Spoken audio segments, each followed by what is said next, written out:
noite, amigos do Fluminense, etc. Está no ar o Fluminense em debate dessa segunda-feira, 26 de setembro. Fluminense, no sábado, empatou com o Atlético Paranaense, está ocupando a quinta posição no campeonato com 41 pontos, agora 8 pontos a menos que o Vasco, que com a vitória de ontem sobre o Cruzeiro foi para 49 pontos. Paulo, primeiramente, boa noite. Muito obrigado mais uma vez pela presença. Paulo, já é hora de jogar a toalha? Boa noite, caros camaradas. Saudações tricolores. Não é hora de jogar a toalha, por mais que boa parte da nossa torcida tenha ficado muito irritada com os acontecimentos de sábado, tanto em relação à questão tática, quanto à escalação, quanto principalmente a treslorgada arbitragem do senhor Altemir, né? Enfim, então eu imagino o seguinte: nós temos uma diferença de 8 pontos, mas desses 8 pontos nós enfrentaremos o Vasco em confronto direto. Outra coisa, a sequência vascaína das próximas rodadas é forte. Eles enfrentam logo de cara o Corinthians. O que nós não podemos mais é falhar. Nós precisamos, no mínimo, de uma outra sequência de 4 vitórias para consolidar essa condição de postulantes tanto ao título quanto à vaga na Libertadores. Não podemos mais falhar. O jogo contra o Santos passou a ser uma decisão, ele é crucial. E dependemos das nossas forças, porque lá na frente os times vão se embolar. Ontem, o próprio resultado entre Botafogo e São Paulo demonstra isso. Os times de cima, ao se encontrarem, eles ainda vão perder pontos. Só que nós estamos com uma distância considerável do primeiro e precisamos recuperar isso. Gente, hoje nós temos uma novidade. Nós temos o Marcelo Vieira aqui de laptop, né? Para, caso haja necessidade de alguma informação, nós fazemos a pesquisa na hora. Fluminense, etc., cada dia que passa ficando mais sofisticado, né? Marcelo, joga toalha, não joga toalha? Qual é a situação? Não joga toalha, em hipótese alguma. O Fluminense está vivo na briga. Só acho que o que foi de se lamentar no último jogo foi a postura do Fluminense. Como todos nós sabemos, o Atlético Paranaense ele é um time medíocre, ele é um time fraco. Só que o Fluminense não. O Fluminense tem um elenco grandioso, com excelentes opções de jogo, e o Abel me escolhe entrar com 3 volantes em campo e mata completamente o time do Fluminense. O Fluminense, nesse sábado, ele foi medíocre por opção. Pior ser medíocre por opção do que você ser um time medíocre. O empate foi um resultado muito ruim quando nós olhávamos para o jogo e sabíamos que poderíamos muito mais do que aconteceu nesse último final de semana. Como é que você acha, Marcelo, que o Fluminense, que o Abel deveria ter entrado? Porque eu, particularmente, eu até entendi a escalação dele, né? A escalação, pelo menos a disposição tática do time. O que eu não entendi foram as peças que ele usou. Mas o que você acha que deveria ter sido mudado nesse jogo de sábado? Para começar, eu achava que o Diguinho não tinha condição de começar atuando. Ele estava acabando de retornar de lesão, ele não teve muitas oportunidades, inclusive de fazer coletivos com a equipe. Eu já achei um erro, porque o Abel estava um pouco com essa postura: não, eu não posso dar indícios de qual vai ser meu time aqui nas Laranjeiras, porque está todo mundo olhando o treinamento. Mas convenhamos, mistério no futebol hoje em dia é uma coisa cada vez mais difícil de você fazer. É melhor você anunciar o time que você vai entrar em campo, olhando e permitir que a imprensa até tenha um acesso o Fluminense vai entrar com o Diguinho, com o Diogo, com 3 volantes, do que você simplesmente mandar a campo uma formação que não vinha jogando junta. De toda forma, em relação a erro da escalação do time nesse final de semana, eu achei pior ainda ele colocar o Rafael Sobis ao lado do Fred, porque são 2 jogadores que puxam para o centro do campo, e se ele queria sair jogando no contra-ataque, seria melhor que ele jogasse com o Martinútil, que tem a característica de cair pelos lados, ou então com o próprio Ciro, que dessa vez foi relegado nem sequer ao banco de reservas. O Ciro não foi relacionado para a partida. Então, é complicado, porque você vê o Fluminense entrar com 3 volantes e não preparado para jogar no contra-ataque. Só o Marquinho na armação, eu acho muito pouco para um time que conta com Deco, que conta com Lanzini. Então, é complicado. Realmente, eu acho que doeu mais esse empate do que a derrota de 3-0 para o Bahia em Pituaçu. Eu acho que a proposta dele, Acho que a proposta dele até de ter entrado naquele 3-5-2, eu não sei se era 3-5-2, enfim, quando se trata do Abel, a gente não sabe nem necessariamente qual é o esquema, né? Ou seja, se o Edinho ele é o terceiro volante, ou se ele é o terceiro zagueiro, me pareceu que ele estava fazendo mais o papel de terceiro zagueiro, né? E por conta disso acabou cometendo aquele pênalti que na verdade ele não cometeu, né? Para mim o jogador do Atlético se atirou. Mas a proposta de jogo estava legal, por quê? Porque ele pensou, não, vou garantir o 0-0. E vamos ver se a gente acha um gol. Só que o problema é que o tempo passou, o Atlético não ameaçava a gente, mas a gente também não achava o gol, né? Então ficou complicado. E eu esperei que ele fosse fazer o quê? Que ele fosse voltar no segundo tempo com o time alterado. Ou seja, bom, agora está na hora de a gente procurar, porque o nosso objetivo não era empatar. Não é não, Paulo? A não ser que eu esteja enganado. O Fluminense está brigando pelo título, tem que ganhar ou o empate é aceitável? A tua visão ela fica muito próxima da minha. Eu entendi no começo do jogo, mesmo acatando muito bem o argumento do Vieira a respeito da condição duvidosa do Diguinho de jogar. Provavelmente o que o Abel queria. Acalmar o jogo na primeira etapa, porque era nítido que o Atlético, em desespero, poderia nos causar problemas, e até que não causou, porque o bloqueio foi bem feito, mas nós carecemos, evidentemente, de criatividade, porque não tínhamos ligação. Da maneira como a equipe foi montada, ela não tinha ligação. O que eu imaginei? Bom, se você tem no banco Deco, Martinucci e Lanzini para o segundo tempo, tendo o primeiro tempo encerrado em 0-0, é hora do Fluminense dar as cartas e aumentar seu poderio. Imaginem vocês que, se não fosse por uma situação prosaica, a alteração do Abel teria sido unicamente a entrada do Souza. Porque, tendo em vista aquele episódio curioso que aconteceu com o Mariano, ele demorou a voltar para o campo, enfim, né? Literalmente... Aconteceu de tudo nesse Aconteceu jogo, de tudo, realmente aconteceu uma coisa muito curiosa ali. Mas, enfim. Então, né, nós tivemos a sorte do Souza não entrar em campo. Então, o que eu imaginei? Bom, ele vai segurar mais alguns minutos, os jogadores estão ali prontos para atuar e dariam uma nova dinâmica, fariam a ligação, no caso do Lanzini e Martinucci, trariam velocidade para o time.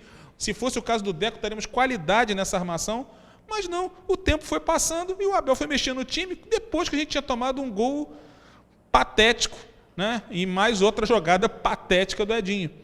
Então, o jogo que se resumia, o jogo que tinha 90 minutos, passou a se resumir em 20 para nós. A gente teve que resolver em 20 o que não fez em 90. E aí, tanto foi que quando foram feitas as substituições, quando os argentinos entraram, o Fluminense tomou as rédeas da partida, conseguiu o empate em cima da hora, mas num lance, a meu ver, extremamente legal. Houve o pênalti, né? E ficou essa frustração, porque eu imaginei que se a gente tivesse feito essa alteração no intervalo, possivelmente hoje a gente estaria falando de uma vitória aqui.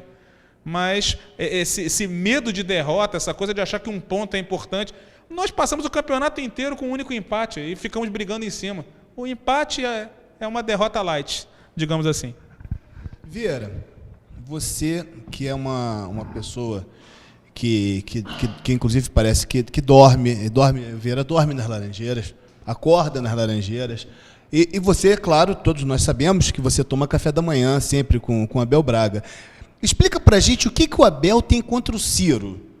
Porque o Ciro jogou contra o São Paulo, nós jogamos uma excelente partida, jogou, se não me engano, contra o Cruzeiro, nós jogamos uma excelente partida, jogou contra o Corinthians, nós jogamos muito bem, ele estava se entendendo com o Fred, e o Ciro nem no banco ficou nas últimas partidas. Explica pra gente. Eu entendo o seu questionamento e, na verdade, eu acho que o Ciro está pagando o preço por ter jogado um jogo mal contra o Bahia. Contra o Bahia, o Ciro ele não apareceu pelos lados do campo, ele não voltou para poder fazer a marcação que tanto caracterizava o jogo dele, por isso ele estava na equipe. Eu acho que o Ciro está pagando o preço por uma atuação ruim. É injusto, porque o Ciro estava se encontrando com o Fred e estava estabelecendo uma boa dupla de ataque para o Fluminense. Eu acho que é isso. Mas eu acho que todo mundo atua mal contra o Bahia. Acho que você não pode, de repente, penalizar um jogador, né? Você penalizar um jogador por uma atuação mal coletiva, uma atuação ruim coletiva. Esse jogo com o Bahia, essa relação que vocês estabeleceram é muito interessante, porque o que nos fez penar contra o Bahia? O excessivo recuo. Nós demos um espaço enorme para um time cujo jogador de melhor qualidade de armação, um jogador lento e que é um cavador de faltas. Nós, em vez de adiarmos essas faltas para a intermediária adversária ou meio de campo, trouxemos essa falta para a nossa intermediária. E com isso o Bahia conseguiu predominar no jogo. Dessa vez não foi uma questão de posicionamento, como foi contra o Bahia. Mas a escalação, evidentemente, resultou. Ela refletiu claramente no resultado final. E a demora das substituições, que tem sido uma característica do Abel, nós perdemos pontos importantes contra o Vasco, numa partida que nós dominávamos o segundo tempo, poderíamos ter mexido antes e poderíamos ter vencido no turno. Tivemos esse problema do posicionamento contra o Bahia, tivemos essa questão da alteração no sábado. O Abel é adorado pela torcida do Fluminense, é um cara criado dentro das Laranjeiras, tem o sangue tricolor, estirpe tricolor. Mas ele precisa revisar alguns conceitos. Essas mudanças tardias, eu não posso nunca aceitar que eu estou empatando um jogo contra o Atlético Paranaense na zona de rebaixamento e eu tenho no banco Deco, Lanzini e Martinútil. Pois é, e o detalhe é que se conseguiu segurar o empate durante os primeiros 45 minutos, ou seja, todo o desespero, né, toda a apreensão, ela estava naturalmente transferida para o time do Atlético. Né? Então, eles não podiam ficar lá atrás. Eles tinham que vir para cima, tinham que se abrir. E nós continuamos sem qualquer situação, sem ter uma saída de bola, um jogador de velocidade na frente. O Marquinho, coitado. O Marquinho, para mim, ele disputou a pior partida dele esse ano. Agora foi culpa do Marquinho? Ele estava jogando bem. Queria que o Marquinhos fizesse o papel do Lanzini, né, naquele jogo contra o São Paulo. Né? O Marquinhos estava jogando de ala e o Lanzini era o homem da ligação ali, né, com o Fred e com o Ciro aberto, e não com o Fred e o Sobis um do lado do outro ali, um atrapalhando o outro. Né? Tá complicado, Vieira. Agora, outra coisa, que jogo horroroso. Que jogo horroroso, meu Deus. Na verdade, o Fluminense enfiou o jogo, né? Para ser bem sincero, eu não entendo muito a filosofia do Abel, porque eu estava acompanhando. Por sinal, gente, eu defendo o Abel. Quando o Abel teve para poder sair do Fluminense, estava questionado, picharam nas Laranjeiras, fora Abel Braga. Eu fui uma das pessoas que falei, gente, não é hora de demitir o Abel. E realmente considero que o Abel tem que permanecer no comando do Fluminense, porque eu acho ainda que é o cara ideal para poder tocar o projeto do Fluminense nesse ano e no ano que vem, depois da gente ser campeão e ganhar a Libertadores para disputar o Mundial. Mas, de toda forma, o que me deixou preocupado na última semana foi que o Abel, para justificar a escalação que ele colocou no Fluminense, foi: todo mundo joga com 10, 11 atrás da linha da bola fora de casa contra a gente, eu também vou fazer, eu tenho o direito de fazer. Pô, ele tem o direito de fazer? Com certeza, ele tem. Mas vamos recuperar a história recente. O Fluminense tinha 6 partidas, 5 vitórias. O Fluminense vinha jogando bem. O jogo contra o Bahia, tivemos desfalques importantíssimos. No caso, foi o Mariano. E quem desfalcou também contra o Bahia, que agora está me falhando a memória? Foi o Mariano e... Lembra, falhou Paulo? A sua também, você viu? Falhou. Enfim, Diogo, exatamente. Nós tivemos 2 grandes desfalques na partida contra o Bahia. Mariano e Diogo. Ou seja, foi um jogo atípico. O Abel poderia ter mantido as escalações que vinham dando certo fora de casa, o Fluminense vinha ganhando os jogos. Por quê? Por que vai fazer como os outros? Os outros não estão com o mesmo desempenho recente que o Fluminense vinha tendo. Então, sinceramente, o Abel errou feio nessa partida contra o Atlético Paranaense. A gente tem que falar a verdade. Fazer o quê? Bom, agora, ventos passados não movem moinhos. É isso mesmo? São ventos, né? São ventos ou águas? Que filosofia. O que move o moinho? É água ou vento? Não é momento cultura, que é um momento de ignorância total. Né? Enfim, mas que não move os moinhos, não movem, já passaram. Né? Movem sim, porque você tem que aprender com os erros do passado. Se você não recuperar... Mas é exatamente aí que eu quero chegar. Os moinhos já foram movidos. Gente, que coisa ridícula.